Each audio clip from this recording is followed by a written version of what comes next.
there's a very important question, and that is when people are taking DMT or ayahuasca, are they entering the city of Luz?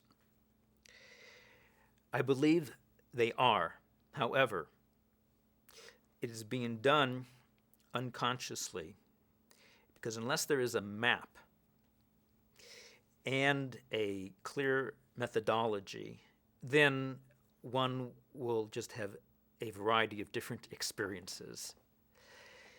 I believe that all these various experiences that have been reported from NDEs, near-death experiences, with the now very famous depictions of a tunnel of light, experiences of alien abductions, alien encounters, sexual ecstasy.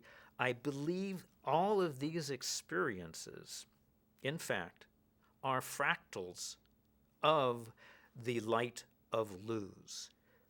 They are fractured fractions, very, very, very minute, relative to, let's say, what Jacob experienced. But if we understand the concept of fractal geometry, no matter how small it is, it contains everything that is in the larger picture.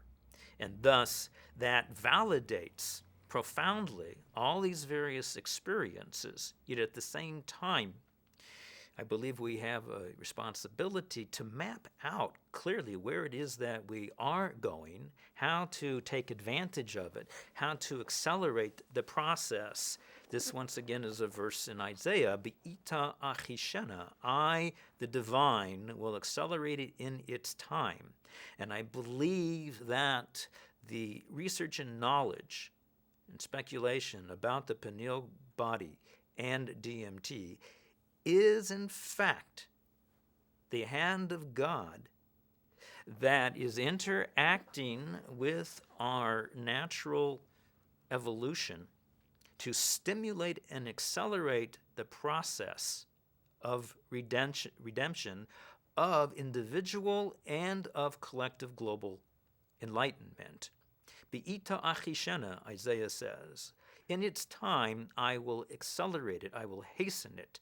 That appears to be a contradiction, but the sages explain it's as if you have you're going from point A to point B, and you have to go through hundreds and hundreds of various processes, and you can't skip a single one.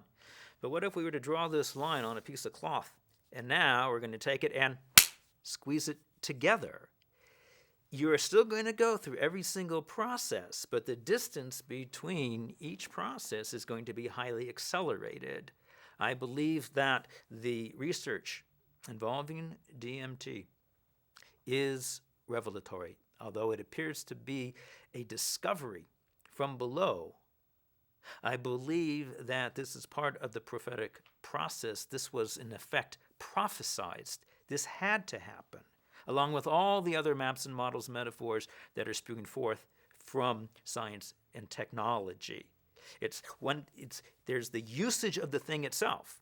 Okay, there is the computer and our usage of it and how that's affecting us. But it's also the metaphors and the maps that we get from computers that allow us what? To understand how our own internal brain process works. Likewise, yes, there's the experiences from DMT and ayahuasca, and they have their function.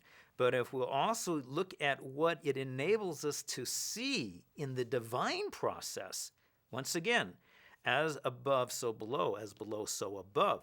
We have a pineal gland. If we release DMT, then we have to ask the great rhetorical cosmic question.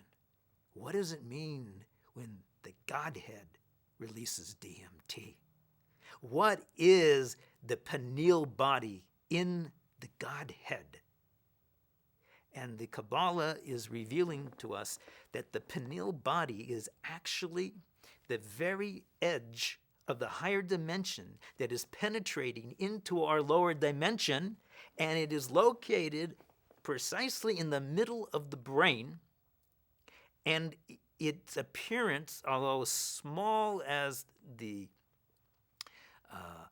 just the tip of one's small pinky, one's nail, that that form that it has is the lowest part of the higher dimension, which is a parallel dimension to our three-dimensional reality.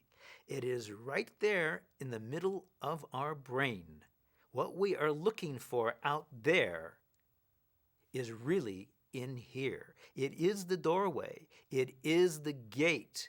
Jacob called the place where he had the visionary dream, he called it Sha'ar HaShamayim, the gate of heaven, the gate to heaven.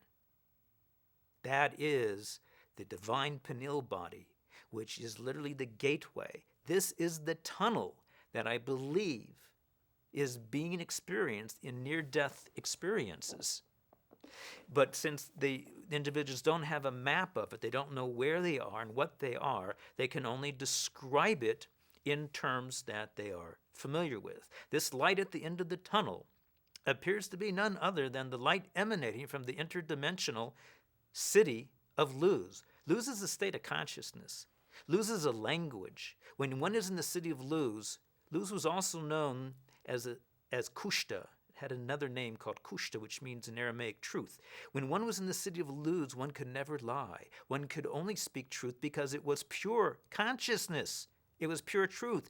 Your ego cannot go with you into the city of Luz. When one enters the city of the Luz through the proper stimulation of the pineal gland, one's ego self is automatically left outside.